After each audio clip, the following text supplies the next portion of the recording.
Hello বন্ধুরা, কেমন আছো সবাই? আশা করছি সকলে ভালো আছো। প্রিয় বন্ধুরা, আজকে তোমাদের জন্য নিয়ে এলাম আরও একটি নতুন গল্প। আশা করছি তোমাদের দাঁড়িয়ে যাবে, তাই ভিডিওটা শুরু থেকে শেষ পর্যন্ত দেখো। আমি আরমান, 18 বছর বয়স। ঢাকার গুলশানে পিঙ্ক সিটি নামক আবাসিক এলাকায় থাকি। আমার জীবনে একজন মাত্র মানুষ, তিনি আমার মা। আমার বাবা নেই। আমি যখন 5 বছর তখন বাবা মারা গেছে। আমার কথা ভেবে মা কখনো বিয়ে করেনি। যাই হোক, আমার মার পরিচয় দিই। 37 বয়সী আমার মা একজন স্কুল শিক্ষিকা। তাও যেমন তেমন নয়, বাংলাদেশের 1 নম্বর English medium school and college স্কলাস্টিকার শিক্ষিকা আমার মা। আমার মা প্রচণ্ড স্মার্ট একজন নারী। সব কাজে সে পারদর্শী। আমিও ওই কলেজেই পড়ি।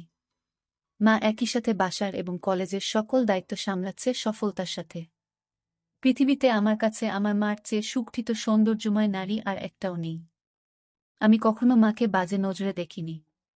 কিন্তু মার যতটাই প্রকাশক সৌন্দর্য, তাতেই বলছি মার চেয়ে বেশি মার কেউ পাবে না।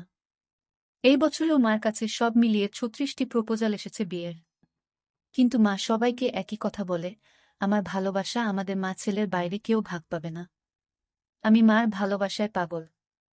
আমরা কেউ কাউকে ছাড়া বাঁচতেই পারি না। এমন কোনো বিষয় নেই যা আমি মাকে বলি না। আমি ছোট থেকেই খুব শার্প। ক্লাস 2তে ভর্তি হবার পর আমরা মা ছেলে কর্তৃপক্ষ ছাড়া কেউ জানে না। কখনো আমরাও এমন আচরণ করি না যে কেউ বুঝবে। এটা মা আর আমি প্ল্যান করে করেছি। আমাদের খুব মজা লাগে। মাকে এখনও দেখতে 25-26 বছর বয়সী মনে হয়। মা সবসময় থ্রি-পিচ পরে। তবে তা হাতা কাটা বা ফুল হাতা এক এক সময় এক এক রকম হয়। তবে খুব টাইট নয়। এতেই মাকে দেখে যে কোনো পুরুষ পাগল হতে বাধ্য। মা প্রতিদিন আমাকে নিজেই গাড়িতে করে কলেজে নিয়ে যায়। আমাদের একটা হোয়াইট স্কোডা আছে। মা নিজেই ড্রাইভ করে। মা বাসায় কাজ করার সময় ওড়না কোমরে বেঁধে কাজ করে। আমাদের ঘটনা শুরু হয় ছিমছামভাবে এবং পুরো প্রাকৃতিক উপায়ে ও অ্যাক্সিডেন্টালি। একদিন আমি একটা পড়া বুঝার জন্য মার রুমে ঢুকলাম। রুমে ঢুকেই আমি ও মা সামনাসামনি ও দুজনেই হয়ে গেলাম। কারণ মা মাত্র গোসল করে বের হয়েছে এবং শুধু টাওয়াল পরা ছিল মা। আমি কয়েক সেকেন্ড কোনো কথাই বলতে পারিনি। চোখ মার ওপর থেকে সরছে না। কিন্তু লজ্জা পেয়ে মার চিৎকারে আমিও একটা চিৎকার দিয়ে বেরিয়ে আসি সরি বলতে বলতে। এসে বাহিরের দরজার পাশে দাঁড়িয়ে বলি, সরি মা, আমি পড়া বুঝতে এসেছিলাম। পরে বুঝে নিব। এই বলে আমি আমার রুমে গিয়ে খাটে বসতেই মার দেখা এই পলকে সৌন্দর্য চোখ থেকে সরাতে পারছি না। হঠাৎ বুকটা ধড়ফড় করছে। চোখ পড়ল প্যান্টের দিকে। আমি ভয় পেয়ে গেলাম। দেখি প্যান্ট ফুলে ঢোল হয়ে আছে। আমার মন ভাঙচুর হয়ে যাচ্ছে মাকে এমন রূপে দেখে। কখন যে ঘুমিয়ে গেলাম বলতেই পারি না। ঘুম ভাঙতে দেখি তখন সন্ধে হয়ে গেছে। উঠে ফ্রেশ হয়ে বের হলাম রুম থেকে। সামনে মা পড়ে গেল। ড্রয়িং রুমে বসে টিভি দেখছে আর সালাদ কাটছে। আমায় দেখে হাতে ইশারায় পাশে বসতে বলল। আমি বসলাম। মা একটা হাতাকাটা ব্রাউন সালোয়ার কামিজ পরা ছিল। সুন্দর লাগছে। কিন্তু মার চেহারা দেখে মনটা ভেঙে গেল। আমার স্বর্গতুল্য মাকে নিয়ে কি সব বাজে চিন্তা করেছি আমি, ছি। হঠাৎ মার ধাক্কায় সম্বিত হল। আম্মু, কি হলো বাবা? কি ভাবছিস? চুপ করে। আমি, না আম্মু, কিছু না। তোর জন্য বিরিয়ানি রান্না করেছি। আয় খাবি, চল। মা একদম স্বাভাবিক হয়ে আছে। হয়তো নিজেও লজ্জা ঢাকছে। আমি, আজ আমায় খাইয়ে দিবে আম্মু? মা আমার দিকে এক পলক অপরূপ দৃষ্টি করে চেয়ে বলল, আয় কাছে আয়। আমি হাত বাড়ালাম। কিন্তু মা আমাকে অবাক করে দিয়ে হাত ধরে কাছে নিয়ে তার কোলে থাইয়ে বসিয়ে দিল। আমি বুঝতে পারছি না হঠাৎ এমন করল কেন। কারণ বড় হয়েছি বলে হয়তো এতদিন এমন কোলে নেয়নি। এজন্য অবাক লাগছে। আম্মু, জানিস বাবা, তোকে নিয়ে আমার অনেক স্বপ্ন। আমি জানি মা, আমি বড় মানুষ হয়ে দেখাব। আম্মু, তুই বুঝছিস না। আমি চাই না তুই টাকা পয়সা কামানোর জন্য জীবন পানসে করিস। আমি মানে? আম্মু মানে হলো কখনো টাকার পিছনে না ছুটে খুশি থাকতে চেষ্টা করবি। টাকা এমনিই আসবে। আমি, ও আচ্ছা। মা আমাকে খাইয়ে দিল। এমন মাসুম মার প্রতি রাতে কি না কি ভেবেছি আমি, ছি ভেবেই খারাপ লাগছে। আমরা যে যার রুমে গেলাম ঘুমাতে। সারারাত নিজেকে দুষেছি আমি। দুদিন মন খারাপ ছিল। এর মাঝে একদিন কলেজে যাওয়ার সময় মা বলল, কোনো কারণে কি মন খারাপ তোর? আমি, না মা। মা আর কিছু বলল না। পরদিন আমার ক্লাস ছিল না। মা গেল। হঠাৎ ফোন করল মা। আম্মু, গোসল করে তাড়াহুড়ায় আমার কাপড় মেলতে ভুলে গেছি, একটু নেড়ে দে প্লিজ। আমি, আচ্ছা মা। আমি মার রুমে গেলাম। গিয়ে বালতি নিয়ে ছাদে যাই। নাড়তে গিয়ে প্রথমে ছিল কামিজ, তারপর সালোয়ার, এরপরে বাকিগুলোও দেখি। দেখে আমার বুক ধড়ফড় করতে লাগে। দেখলেই বোঝা যাচ্ছে এটা নামিদামি ব্র্যান্ডের। হাতে তুলতে হাত কাঁপছিল। আর কি সুন্দর ঘ্রাণ ওগুলো থেকে, কি বলবো। আমি হতবিহ্বল হয়ে গেলাম। কারণ পৃথিবীতে ৭০০ মিলিয়নে একজনের ভাগ্যক্রমে একই সাইজের হয়, আর তা আমার মার ভেবেই মাথা নষ্ট হয়ে গেল। পাগল হয়ে যাব মনে হয়, এমন দশা। আমি কোনোমতে ওগুলো একটা সাইডে নেড়ে দিলাম যেন বাহিরে কার চোখে না পড়ে। দৌড়ে রুমে এসে পড়ি। ইচ্ছা করছিল একটাবার হাত দিয়ে শান্তি করি, কিন্তু এর ভয়াবহতা বিশাল বলে নিজেকে সামাল দিই। এরপর ইন্টারনেটে দেখতে লাগলাম এসব চিন্তা নিয়ে। দেখি অসাধারণ বিষয়। স্বামী মারা গেলে ছেলেই মায়ের দায়িত্ব নিবে এবং সব খেয়াল রাখবে, তা শারীরিক মানসিক সব হতে পারে, এটা বেদে লেখা। নারী অন্য কোনো দেহের সাথে জড়াতে না চাইলে বাসনা পূরণ করা সন্তানের দায়িত্ব। আমি কি করব বুঝতে পারছি না। এসব ভাবতে ভাবতে ঘুমিয়ে গেলাম। উঠলাম মার ডাকে। দেখি মা সামনে দাঁড়ানো। বসল বিছানায় ও আমার মাথায় হাত বুলিয়ে বলল, ঘুম হলো সোনা? আয় খাবি আয়। আমি উঠে গেলাম ডাইনিং রুমে। মা চা বিস্কিট এনে বলল, চল ছাদে বসি। আমরা ছাদে বসলাম। গিয়েই মা কাপড় দেখে বলল, আমি আজ ভুলেই গেছিলাম। এই রে, আমার ওই কাপড়গুলো কোথায়? আজ কি ধুইনি নাকি? আমি, না মা, ওই পিছনে আছে। এমনভাবে বলল যেন ছেলের সামনে এগুলো কোনো বিষয় না। মা সব কাপড় তুলে হাতে নিল। আম্মু, গরমের ছুটিতে দিয়ে দিল। বলো কোথায় যাবে ঘুরতে? আমি, আমরা তো বাসায় সময় কাটাই না। চলো এই ছুটি বাসায় নিজেদের সময় দিই। মা অপলক তাকিয়ে আছে আমার দিকে। আমি, কি মা? ভুল বলেছি। মা আমার গালে হাত বুলিয়ে বলল, কোনো ভুল বলিসনি সোনা। তুই অনেক বড় হয়ে গেছিস বাবা। Love you baby. বলেই মা আমায় জড়িয়ে ধরল। এটা অবশ্য সব সময় হয়, কিন্তু আজ ভিন্ন একটা ঘ্রাণ আসছে মার গায়ে। এটা মমতা আর কি একটা ভিন্নতা বুঝলাম না। তো পরদিন আমি টিভি দেখছি আর মা ঝাড়ু দিচ্ছে। আমি দেখলাম মা আজ ওড়না পরেইনি, আর ঝাড়ু দেওয়ার সময় সব ঝলক দিচ্ছে। আমি জানি না কেন চেয়ে চেয়ে মাকে দেখছিলাম। হঠাৎ একবার আমিও মার দিকে তাকালাম, মাও তাকালে চোখাচোখি হল। আমি খুব ভয় ও লজ্জা পেয়ে গেলাম। মা না জানি কি ভাবছে। আমি আর তাকালামই না। ভয়ে ভয়ে আছি কি যেন বলবে আমাকে। এমন সময় কাজ শেষ করে এসে মা পাশে সোফায় বসল, আমার গা ঘেঁষে আমার কাঁধে হাত রেখে। আমি ভয়ে কাঁপছিলাম। মা বলল, আরে কি দেখছো এসব? চলো রেসলিং দেখি। তুমি দেখো না? আমি অবাক হলাম। আমি রেসলিং দেখে না। আমি মাথা নেড়ে না বললাম। মা বলল, বি এ ম্যান। এ যুগে রেসলিং দেখো না তা হয়? দাও রিমোট দাও। মা রিমোট নিয়ে চ্যানেল পাল্টে রেসলিংয়ে দিল। আন্ডারটেকার আর ত্রিপলিচের খেলা চলছিল। মা এত মজা করে দেখছিল যে আমিও কেমন ঘুলেমিলে গেলাম। হঠাৎ করে আমায় বলল, তোমার কাকে পছন্দ? আমি, আমি তো দেখি না। কিন্তু আন্ডারটেকার। আম্মু, এই তো আমার ছেলে। সে খুব জোস। আমি তো হয়ে গেলাম। মার প্রতি একটা কৌতূহল হলো। মাঝে এনিবি ও মার্গারেটের লাইভ হবে এটা বিজ্ঞাপন দিল। আমি মনে করেছি হয়তো মেয়েদের খেলা দেখবে না আমি সামনে থাকায়, কারণ মেয়ে খেলে ছোট কাপড় পরে। কিন্তু মা আমায় অবাক করে দিয়ে আরও গা ঘেঁষে বসে বলল, এবার মজা হবে। বলেই জুস আর পপকর্ন নিয়ে এলো। আমি উঠে যাচ্ছি লজ্জায়। মা আমায় থামিয়ে বলল, আরে বস, মজা হবে এদের খেলায়। আমি, মার্গারেট আর তুই এনিবি, ঠিক আছে? আমি, আচ্ছা।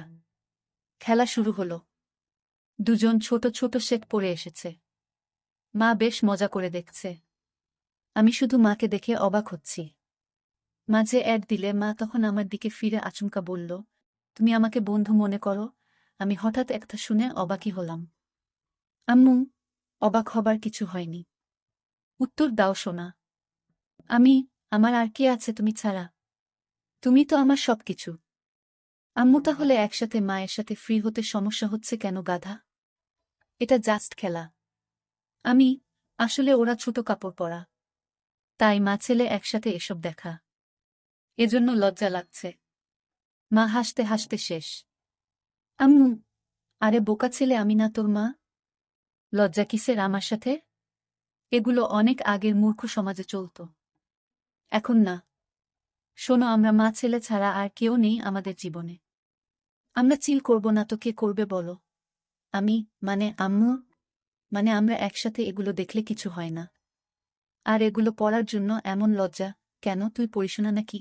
আমি, আম্মু, আমিও তো পড়ি। তাতে কি হয়েছে? এসব উলটপালট কথা বলবি না। পোশাক কখনো মানুষের স্বভাব থাকে না। মনে বিষ নিয়ে যদি বুরখা পরে ঘোরা হয় তাহলে বুরখা পরার কোনো মানে নেই। এটা মাথায় রাখবি। আমি মাথা নাড়লাম। এরপর খেলা শুরু হলে দেখা শুরু হলো আমাদের। হঠাৎ মা বলল, চল বাজি হবে। আয় দেখি কে জিতে। আজ মার্গারেট জিতবে। আমিও আর লজ্জা না পেয়ে মাকে সঙ্গ দিলাম। আমরা রক্তহীন করা খেলায় শেষে আমিই জিতে গেলাম। পুরো 5,000 টাকা জিতলাম আমি। কিন্তু মা একটুও মন ভারী করল না। আমি, বাহ, বেশ টাকা আয় হল। মাঝে মাঝে এমন হলে বড়লোক হয়ে যাব। আম্মু, তা তো হবেই। তবে জিতলি। কি খাওয়াবি বল? আমি, তুমি কি খাবে আম্মু? তোকে খাবো। আমি, আম্মু, আরে বোকা, এমনি বললাম। আচ্ছা, আমি ঘেমে গেছি। যাই গোসল করে আসি। মা গোসল করতে গেল। আমি টিভি দেখছি। হঠাৎ শব্দ মার গলার। আমি দৌড়ে যাই মার রুমে।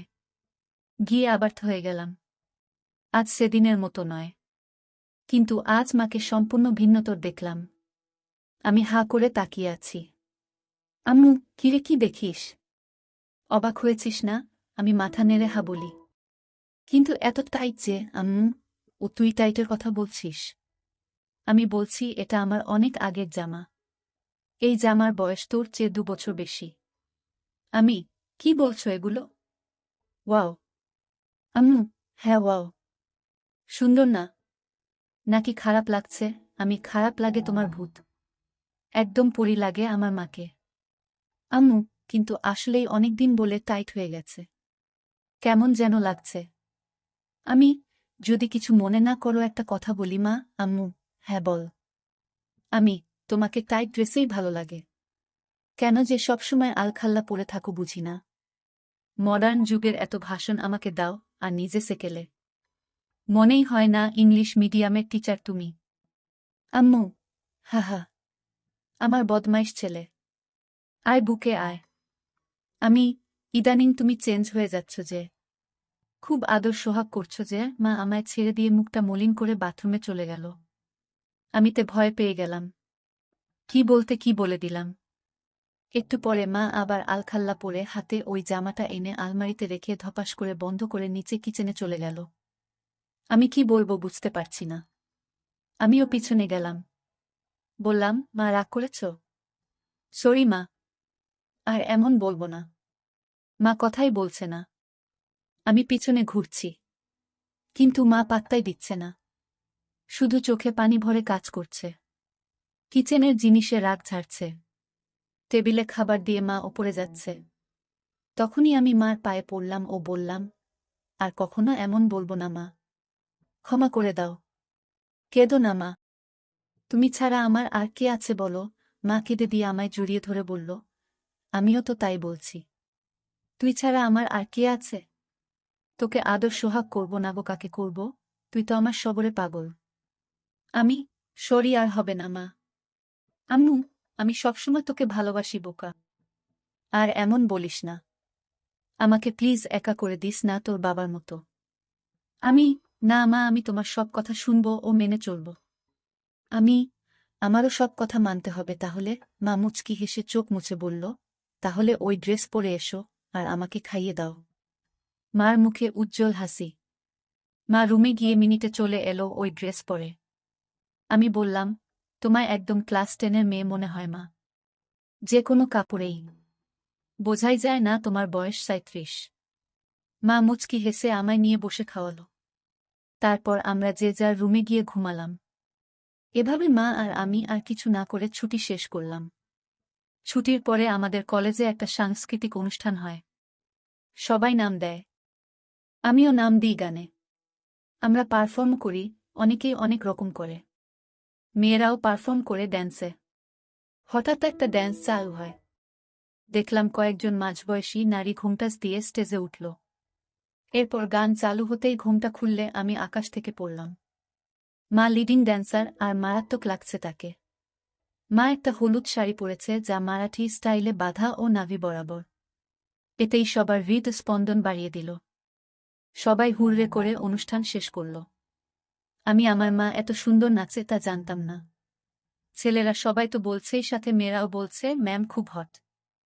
আমার খুব গর্ব হলো এটা শুনে। আমরা বাসায় গিয়ে আমি মার সাথে কথা বলছি না। মা তা দেখে বলল, কি হয়েছে আমার প্রাণ ভোমরা? আমি, আবার প্রাণ ভোমরা বলছে। কখনো তো বলনি নাচতে পারো।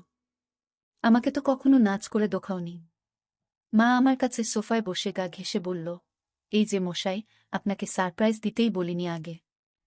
এখন আপনিও তো অবাক হলেন তাই না? আপনার জন্য এত কিছু করলাম আর আপনি যদি মন খারাপ করে থাকেন তাহলে হয়। সরি।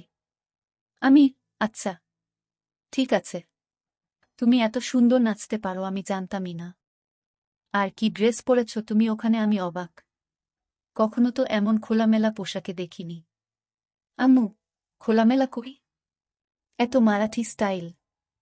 আর খোলামেলা কি বলছ? আমাকে কি খুব খারাপ লাগছিল? আমি, নাউজুবিল্লাহ। তোমাকে আর খারাপ লাগবে তা অসম্ভব।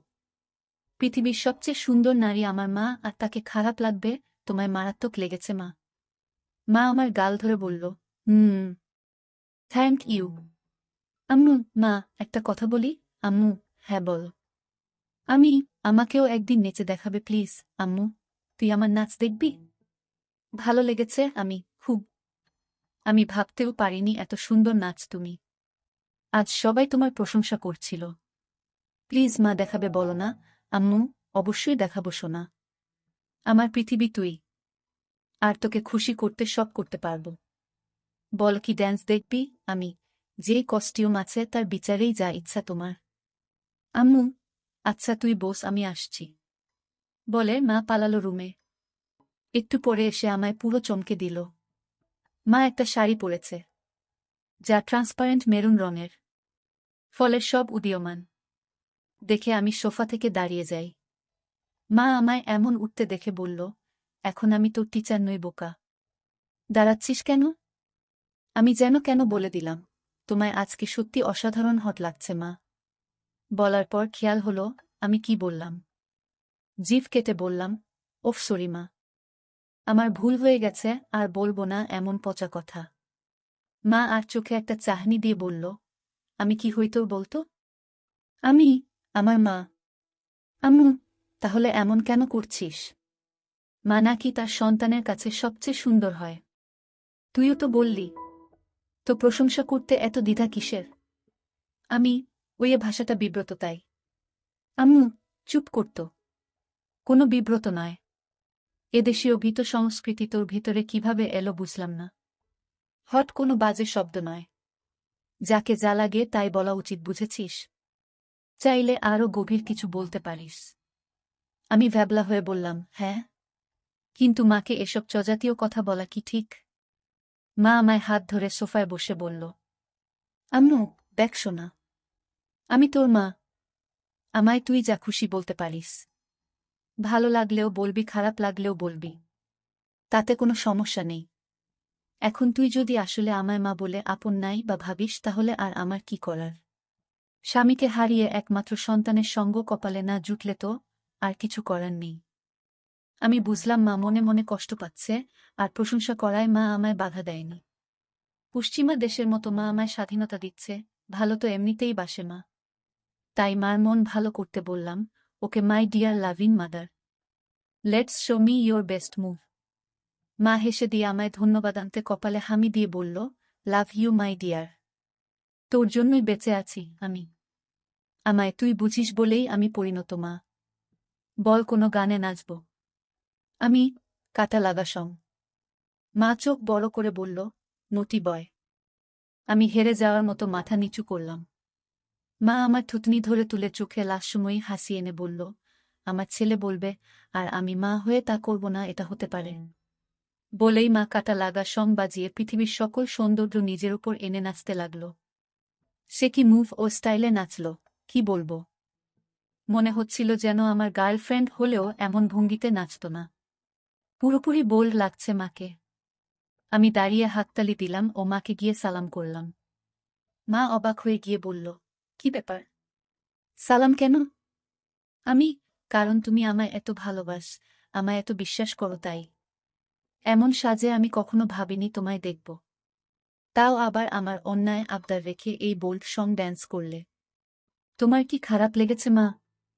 মা বলল, এজন্যই তোকে এত বেশি ভালোবাসি রে পাগল। তুই খুব মাসুম আর হনেস্ট আর খুবই কিউট। শোনো তাহলে, তুই আমার একমাত্র সন্তান আর একমাত্র সঙ্গী, যাকে নিয়ে আমার জীবন মরণ সব। তোর কাছে খারাপ লাগার কিছু নেই। আমি তোকে ভালোবাসি রে পাগল। আর এমন কেমন বলিস? এটা একদম স্বাভাবিক। আমি চুপ করে রইলাম। মা কয়েক সেকেন্ড আমার দিক তাকিয়ে থেকে বলল, আচ্ছা এখন গোসল করে আসি। মা চলে গেল। আমি আর পিছন দেখার কেমন মনবল পাচ্ছি না। তবে 10 মিনিট পর হঠাৎ মার ডাক এলো। আমি মার রুমে যেতেই আবারও সেই মুহূর্ত সামনা করলাম। মাকে এরূপে দেখে বুক ধকধক করছে। আমি কিছু বলতে পারছি না। কিন্তু মা আমায় দেখে মোটেও বিচলিত নয়। একটু কড়া কণ্ঠে বলল, বস বিছানায়। আমি কি করব বুঝতে পারছি না। মা এবার আরও একটু কড়া হয়ে বলল, বসতে বললাম না? আমি চট করে বসলাম। মা আরেকটা তোয়ালে দিয়ে চুল মুছে তাতে বেঁধে এসে আমার পাশে বসল। আমি নিচের দিকে মুখ করে আছি। আম্মু, আমার দিক তাকা। আমি তাকালে মা বলল, আমি তোর কি? আমি মা? আম্মু, আমি খেয়াল করছি সেই দিন এমন তোয়ালে পরা দেখার পর থেকে তুই পাল্টে গেছিস। কেন এমন কেন করছিস? আমি আমি সরি মা। আমি আসলে সেদিন একটা পড়া বুঝতে এসেছিলাম। জানতাম না তুমি গোসল করে তোয়ালে পরে বের হয়েছিলে। তাই ঢুকে পড়ি। আর হবে না মা, ভুল হয়ে গেছে। আম্মু, আর একটা কথা বললে একটা চড় মারব। তোকে সারা জীবন এ শিক্ষা দিয়েছি আমি? আমি না তোর মা, তুই ছোট থেকে আমায় এমন দেখেছিস, এখন একটু বড় হয়েছিস বলে আর দেখিসনি। তাতে এমন করার কি হলো? আমি, কিন্তু এখন তো আমি বড় হয়ে গেছি মা। আম্মু আবার কথা বলে, সন্তান আজীবন মার কাছে ছোটই থাকে। আর তোয়ালে পরে দেখায় কি দুনিয়া উল্টে গেছে? আমায় কি তোয়ালেতে দেখতে এতটাই বিশ্রী? আমি মার মুখে হাত দিয়ে বললাম, না মা, দুনিয়াবি সবচেয়ে সুন্দর তুমি, যা সব কিছুতেই। আম্মু, তাহলে এত কাহিনী কেন? আমি আমি ভেবেছি তুমি আমায় কি নাকি ভাববে, তাই ভয়েছিলাম। আম্মু, শোন, আমরা ছাড়া আর কে আছে যে নিজেদের স্পেসটুকুও নষ্ট করব? তোয়ালে পরে দেখলে কিছুই হয় না পাগল। আয় বুকে আয়। এরপর মা বলল, তোর খিদে লাগেনি? যা ড্রয়িং রুমে বস। আমি আসছি। আমি অপেক্ষা করছি। মা এলো কিচেনে। রান্না করছে আর গুনগুন করে গান গাইছে। আমি পিছন থেকে জড়িয়ে ধরলাম মাকে। পিছন তাকিয়ে দেখে আমি হাত সরিয়ে নিই। মা মুচকি হেসে আমার হাত ধরে গান গাইতে থাকল। আমি আগে কখনো এত খুশি হয়নি। আম্মু, আমার জীবনে এমন একটা ছেলে থাকলে খুশি হব না? বল কি খাবি? আমি স্যুপ। আম্মু, আচ্ছা যা টিভি দেখো। আমি আসছি স্যুপ নিয়ে। আমি বসে টিভি দেখছি। মা স্যুপ এনে আমায় খাইয়ে দিল, ও নিজেও খেল। আম্মু, আচ্ছা আমার কিছু শপিং করতাম। তুই থাক একটু বাসায়। আমি চলে আসব তাড়াতাড়ি। মা শপিং করতে চলে গেল। এলো অনেকগুলো ব্যাগ নিয়ে।